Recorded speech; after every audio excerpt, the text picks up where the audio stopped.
Pessoas que tiveram a vida transformada por Deus. Verdadeiras histórias de conversão rumo à vida. É isso que você encontra aqui no programa 180 Graus, o Ponto da Virada, que começa agora.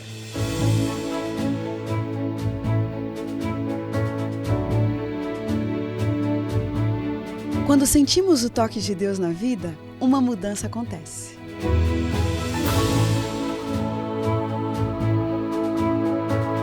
Surge à nossa frente possibilidades de felicidade plena. O toque de Deus restaura, renova, refaz.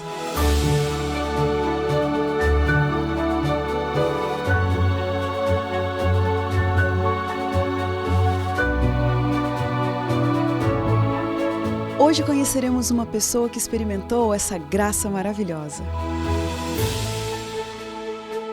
Ela vai nos contar sobre essa mudança de 180 graus que lhe trouxe paz.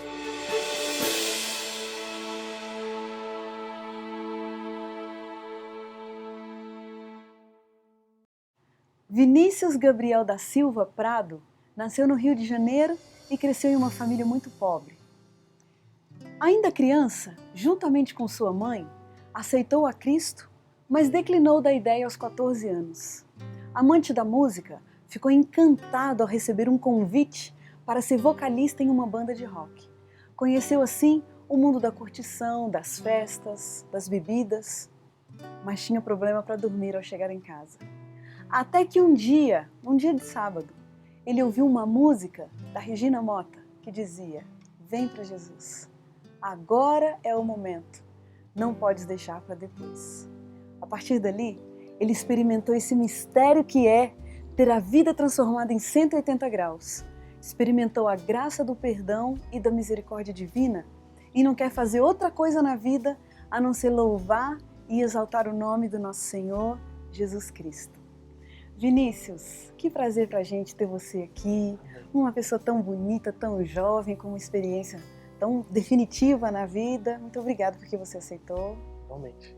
Fala um pouquinho pra gente, Vinícius, da sua infância. Como que foi a sua infância no Rio de Janeiro? Então, minha infância foi complicada porque meus pais, eles bebiam muito, eles não tinham nenhuma religião. Minha mãe, a única influência evangélica que ela tinha quando eu era criança ainda era de uma tia, que ela era adventista, e levava minha mãe assim para os retiros da igreja, para os acampamentos.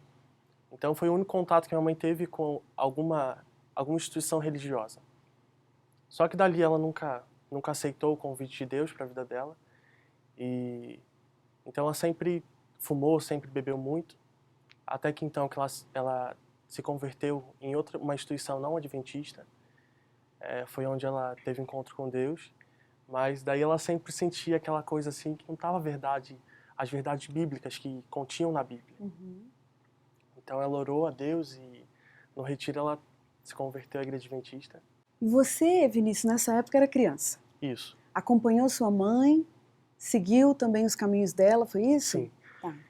Minha mãe conheceu a igreja no retiro, como eu havia falado, e a partir dali ela começou a frequentar a igreja. Ainda não tinha tomado decisão do batismo, e eu com 5 anos de idade já tornei aquele amor pela música. Havia uma igreja adventista ao lado da minha casa, e ali eu ficava ouvindo aqueles louvores, aquelas músicas.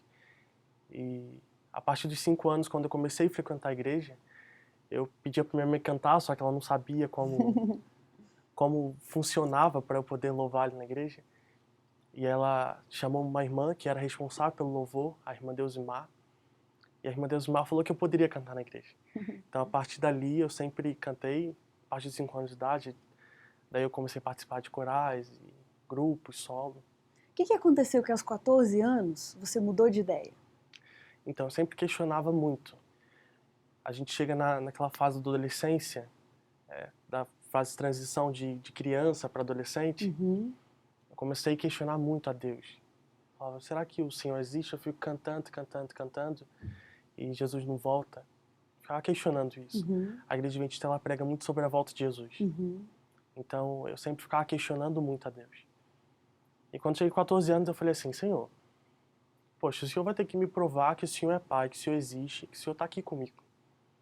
Até os 14 anos eu comecei a cantar na igreja, mas não era aquela coisa de compromisso com Deus. Certo. Eu cantava porque meus pais sempre me ensinaram isso, porque eu estava acostumado a fazer aquilo, mas eu não tinha um compromisso com Deus. Uhum.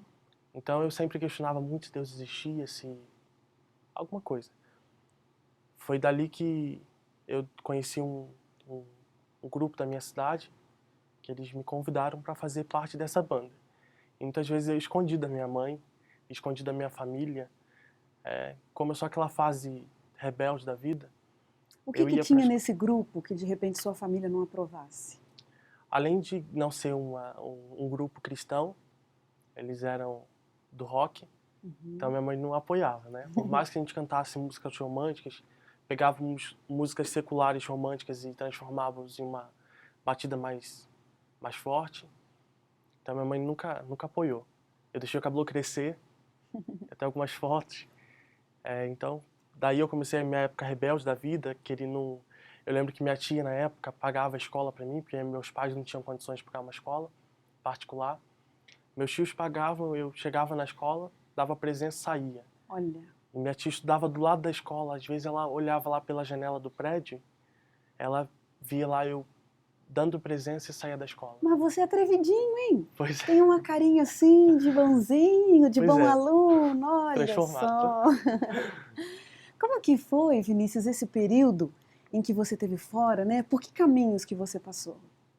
Então a gente começou a ensaiar e num certo momento assim eu achava que aquilo seria de uma forma positiva para minha vida, porque meu pai ele nunca foi presente na minha casa. Então eu achava que eu fazendo aquilo eu poderia de uma forma contribuir para a situação financeira da minha família. O pessoal estava sendo convidado para tocar nos barzinhos e eu queria contribuir com a minha família. Minha mãe sempre passou muita necessidade. Minha mãe sempre trabalhou em casa de família, então eu queria ajudar de uma forma mais presente. Uhum. Eu era uma criança, mas já tinha um pensamento de uma pessoa mais responsável. Só uma curiosidade, você tem mais irmãos? Eu tenho 2 irmãos, tenho o mais velho e o mais novo, que nasceu justamente quando eu me converti. Ah, tá bom. Nesse período que você está contando, vocês eram só em 2 irmãos? Isso, 2 irmãos. 2 irmãos e na sua casa sua mãe e seu pai? Isso. Tá. E você conseguiu esse objetivo que você tinha de poder ajudar em casa? Então, quando a gente ia começar a se apresentar, eu sentia que alguma coisa tinha assim que não estava me completando. Aquela paz que eu sentia na igreja não estava sendo igual. Eu chegava assim lá para ensaiar, era aquela coisa legal ali naquele momento e quando chegava em casa nada acontecia. Quando cantava na igreja eu percebi uma diferença, porque você cantar na igreja, você sabe que você está contribuindo para o crescimento espiritual daquelas pessoas. Uhum. E você cantar no meio secular, você só ganha fama, dinheiro.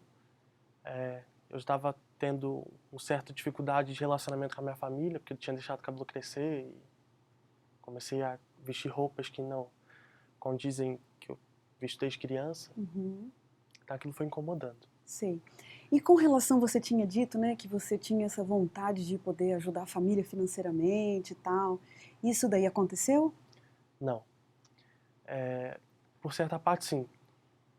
A gente chegou a cantar assim, em algumas festinhas assim, na cidade, alguns bares. Então a gente ganhava ali por noite. Só que é o que eu falei, a gente ganha, mas acaba perdendo. Porque um dos meus sonhos, eu tenho um amigo que fala assim pra mim, o Adilson, ele sempre fala pra mim, não adianta a gente ter muitas coisas e não ter a nossa salvação. Nada paga a nossa salvação. E daí você então acabou não se satisfazendo ali, né? Não. Agora, nesse período em que você se envolveu com esses compromissos, né, da música, fora da igreja, quando você voltava para casa, estou supondo aqui uma situação, né? Você voltava para casa, botava a cabeça no travesseiro, você orava, você lia a Bíblia? Como que ficou seu relacionamento com Deus nesse período? Olha, Porque você está me dizendo que ficava incomodado, incomodado. sentia falta de paz. Como que você resolvia isso? Na verdade, eu não tinha ânimo para pegar a Bíblia. Eu não tinha mais ânimo para comprar um CD para tentar ensaiar um playback da igreja. Eu perdi totalmente a esperança, assim, sabe? aquela força de vontade que eu tinha de estudar uma lição de escola sabatina, de pegar uma Bíblia para ler, ajoelhar meu joelho no chão para orar, eu perdi totalmente essa vontade. Só que ao mesmo tempo eu ficava pedindo para Deus me dar alguma resposta de que Ele existia. E até então eu não tinha recebido essa resposta de Deus. Quer dizer, é uma crise, né? Sim, Ao mesmo tempo que você está insatisfeito, mas você não acredita na fonte que você já sabia que estava à sua disposição, né? pois é. Agora, nesse tempo, quanto tempo que você ficou envolvido com as músicas seculares? Eu fiquei de 13 para 15 anos. Uhum. Nesse período que você ficou envolvido ali, qual que era o seu ideal de felicidade? Se as coisas fossem dar muito certo na sua vida, qual que seria o ápice de felicidade para você? Eu acho que com a imaturidade que eu tinha, né, eu achava que o dinheiro ou a fama ou os amigos, sabe? Isso para mim era felicidade. Eu não via felicidade em Deus. Eu só via felicidade nos amigos, no dinheiro. Eu queria ganhar dinheiro e queria manter minha família, queria ter uma vida estável social. Só que esse aí era o meu ápice. Entendi. E por que você me diria, olhando para aquele Vinícius lá, né, de 15 anos, por que você me diria que era difícil, naquele mundo que você estava, você ter um encontro com Deus e ter a vida transformada? Eu acho que é difícil. Você não tem nada que te ligue a Deus. Aqueles ambientes não são ambientes que Deus está presente. Quer Eu dizer, creio que nossos anjos eles ficam assim de longe, só olhando. Quando a gente está fazendo coisa errada, ele só fica de longe. Vinícius, tá dando para entender aqui que você estava numa situação difícil, né? Difícil. Num ambiente que nada favorecia para que você tivesse um encontro com Deus, ao mesmo tempo insatisfeito com a vida que você estava, com um ideal de felicidade muito distante, estava Sim. complicado. A pergunta que fica na nossa cabeça é: o que será que aconteceu na vida desse garoto de 15 anos, que tinha o sonho de ter muito dinheiro, de ter muitos amigos, muito prestígio, que fez com que ele tivesse um encontro com Deus e a vida transformada? Eu tenho até hoje um amigo que se chama Adilson ex-Falcão Alegre. Muitas pessoas conhecem ele pelo testemunho dele, que foi um ex-traficante. Ele sempre ficava no meu ouvido. Ele ficava me ligando, eu sempre gostei muito de pizza. Então ele sempre me levava à pizzaria e ficava conversando comigo e fazendo propostas. Ele sempre viajou muito. Mas só uma curiosidade, você está dizendo que você tinha esse amigo. Sim. E esse amigo era da mesma idade que você? Não. Não. Como, eu fico imaginando, como que você era amigo de uma pessoa de uma outra geração, você estava envolvido em outro mundo, onde você conheceu esse Adilson, como é que foi? O Adilson ele era meu líder de bravador. Então, quando eu saí da igreja, eu saí do clube, e ele ficava ali sempre no meu pé, ficava me ligando. Só para a gente se situar um pouquinho, Vinícius, porque no primeiro bloco a gente tinha dito que você teve uma passagem pela Igreja Adventista, né, quando criança, com a sua Isso. mãe, e você está me dizendo que nesse período, então, você participou de um grupo ali na igreja. O que é Clube de Desbravadores? A gente, além de aprender a palavra de Deus, a gente acampa, a gente se prepara para os dias finais que vão acontecer. Uhum. Então ali a gente se reúne, a gente faz escalada, aprende como se defender em um lugar onde não tem ninguém. Uhum.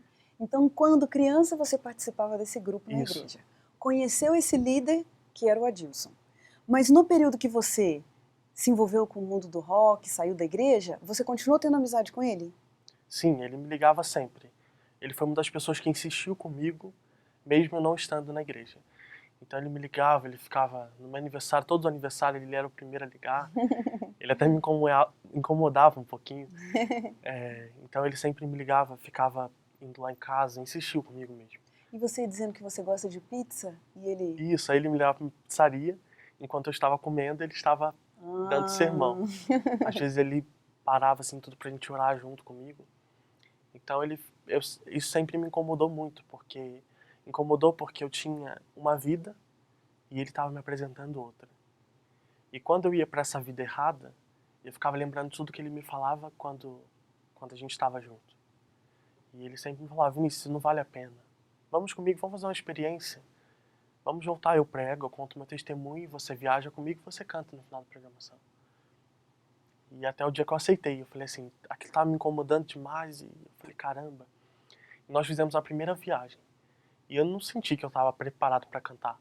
Mas por ele ser meu amigo, por insistir muito, eu acabei cantando.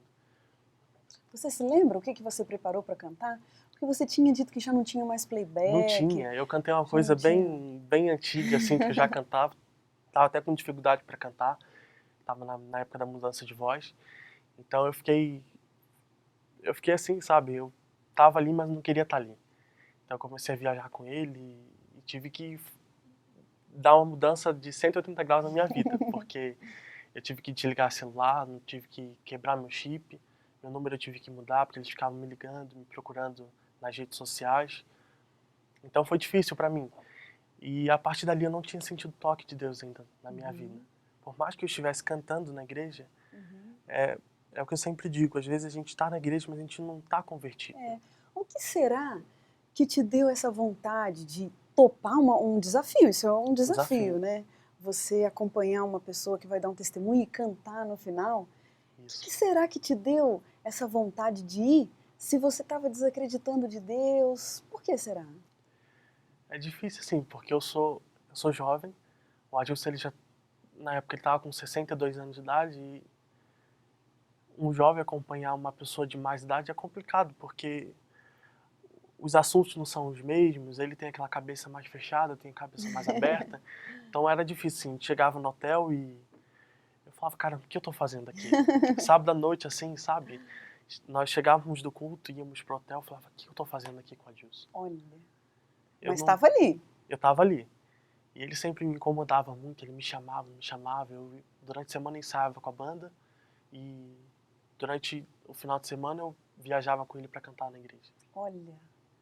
Então eu tava sentindo aquela coisa assim, aquela coisa me incomodando sempre.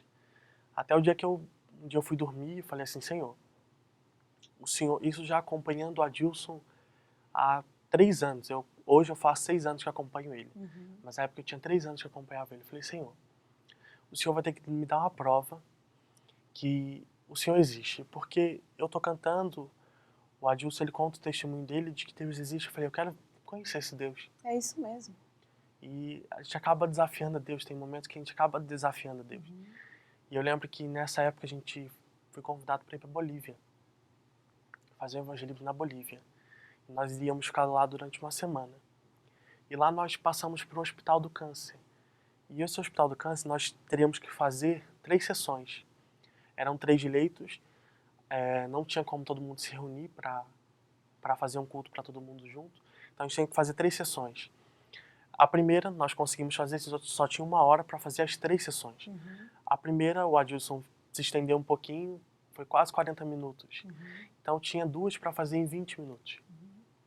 E o Adilson olhou para mim e falou assim, Vinícius, você sabe pregar? Eu falei assim, Adilson, eu tô acostumado a cantar. Cantar você pega ali o playback, põe ele para ouvir, ensaia. Aí ele falou, não, você tá preparado para pregar? Eu falei assim, Adilson, eu não tenho nada preparado. Só que, ao mesmo tempo, eu não queria mostrar para ele, porque ele é um grande evangelista. Eu não poderia mostrar que eu estava do lado dele, sendo uma pessoa, vamos dizer assim, frouxa, sabe? Eu tinha que topar tudo. E ali ele foi pro segundo leito, eu tinha que ir pro terceiro. E o terceiro leito, para minha surpresa, quando cheguei lá, era um leito de crianças. Eu olhei assim, aquelas crianças assim, fazendo quimioterapia, eu fiquei imaginando assim, já tinha meu irmão, tenho meu irmão pequeno, e eu ficava imaginando assim, aquelas famílias, o que elas sentem. Eu tenho meu irmão pequeno. Eu sei quanto é difícil para elas. E eu cheguei assim naquele leito e falei, Senhor, falar para uma pessoa que tá ali na igreja, que tá bem, tem sua vida social, tem seu emprego, tem seu salário, é fácil. Mas você chegar aqui num lugar onde só tem criança, é mais difícil, né? Que desafio! E justo caiu para você esse desafio. Exatamente. Eu cheguei lá e falei da importância de nós nos prepararmos para ver Jesus voltar. E no final, assim, eu cantei uma música, fui pro hotel, e aquilo me incomodava muito. Aí eu falei assim, Adilson, eu quero voltar lá nesse hospital. No outro dia eu voltei só pra visitar o leito que eu tava, e eu conheci uma menininha que se chamava Jaime. Ela tava assim, ela já tinha feito muitas sessões de quimioterapia, o cabelo dela já tinha todo caído, e eu falei, falei, oi, qual é o seu nome? Ela falou, Jaime. Eu falei, que linda você, hein? E passou, eu fui lá, aí orei com todas as crianças, e depois eu voltei pro hotel, e no outro dia eu decidi voltar lá. Quando eu voltei lá, a Jaime tava assim, bem arrumadinha, assim, no leito dela. Eu falei assim, ô, Jaime, tá? O que você tá fazendo toda arrumadinha, tão bonitinha assim? Ela falou, tô esperando um amigo. Eu falei, poxa, que legal. Orei com as outras crianças como de costume. Todos os dias eu tava indo lá, porque eu ia ficar lá durante uma semana, e durante o dia eu ia lá. E no outro dia eu cheguei lá, eu olhei pra porta, olhei assim pra cama que ficava a Jaime, e não vi mais Jaime lá. Eu falei, poxa senhor, o que aconteceu? E eu vi que o leito tava bem agitado assim, as pessoas não... Estavam todo mundo conversando, e eu cheguei, encontrei com a mãe de Jaime e falei, cadê Jaime? Ela falou assim, a Jaime infelizmente faleceu hoje de manhã. Aí eu falei assim, poxa vida. Aí ela falou assim, mas tem uma notícia muito boa pra te dar. Jaime, todos os dias de manhã, depois que você vê aqui o primeiro dia, que falou que a gente tem que se preparar. Jaime lá todo dia de manhã falava assim, mãe, eu preciso tomar um banho. Mãe, eu preciso colocar uma roupa nova. Porque meu amigo Jesus já vem pra me buscar. Eu falei, Senhor, eu não conto essa história. As pessoas me perguntam, as pessoas até podem me perguntar por que eu não contava essa história. Eu não me sentia preparado. A minha vida eu via que eu não estava preparado para contar uma história dessa. Poxa, Jaime, eu falei que era para se preparar espiritualmente. Eu falei que era para me preparar espiritualmente. E Jaime entendeu que era fisicamente. Então isso me incomodou, isso ficou na minha cabeça. Eu falei, poxa, Senhor, obrigado. Eu falei, poxa, Senhor, o Senhor me usou para vir aqui para falar com Jaime, com aquelas outras crianças, mas eu tenho certeza que foi especialmente para aquela criança. Eu creio que um dia eu quero vê-la no céu. Então meu papel hoje aqui no mundo onde nós estamos é pregar o amor de Deus. Eu vi que não tinha outra forma de que ele existia. Que experiência linda. Olha, são os caminhos que Deus apresenta para a vida da gente, né? Pra quebrar o nosso coração duro, mostrar o que é realmente essencial na vida. A gente percebe que realmente os caminhos de Deus são inusitados. Para cada pessoa ele trabalha de forma personalizada, para quebrar o coração duro, mostrar o que é essencial na vida. Nós vamos aqui então para o nosso momento das perguntinhas ping-pong, tá bom? Vida. É a base de tudo, né? Deus. Também tudo. Tudo na minha vida. Sofrimento. A consequência do pecado. Um medo.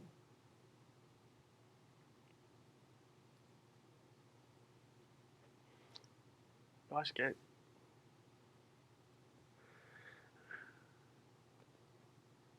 Ai, desculpa. Felicidade. Minha família. Dinheiro. Não o principal, eu acho que é consequência da vida. Um privilégio. Eu acho que é ver Jesus, abraçá-lo. Um pedido. Eu acho que o Senhor veja minha vida, que interceda pela minha família e que Deus leve toda a minha família junto comigo. Uma grande verdade. A Bíblia. Justiça. Justiça. Essa também é difícil. Um sonho. Ver meu pai transformado. Um versículo da Bíblia que te acompanha. Buscar-me-eis e me achareis como buscar de todo o vosso coração. É isso aí, eu acho que essa é a sua experiência, né? Sim. Você buscou e encontrou. Encontrei. Agora, Vinícius, o que a gente deseja para você é que você continue transbordando desse amor, dessa experiência, dessa fé, inspirando muitos jovens, muitas pessoas. Amém. Muito obrigada por você estar aqui com a gente. Amém, igualmente, muito obrigado. E a gente termina o programa 180 Graus do Ponto da Virada feliz por esse testemunho tão lindo. E como diz o texto bíblico, era preciso que nos regozijássemos e nos alegrássemos, porque esse teu irmão estava morto e reviveu, estava perdido e foi achado. Um grande abraço para você e até a próxima semana.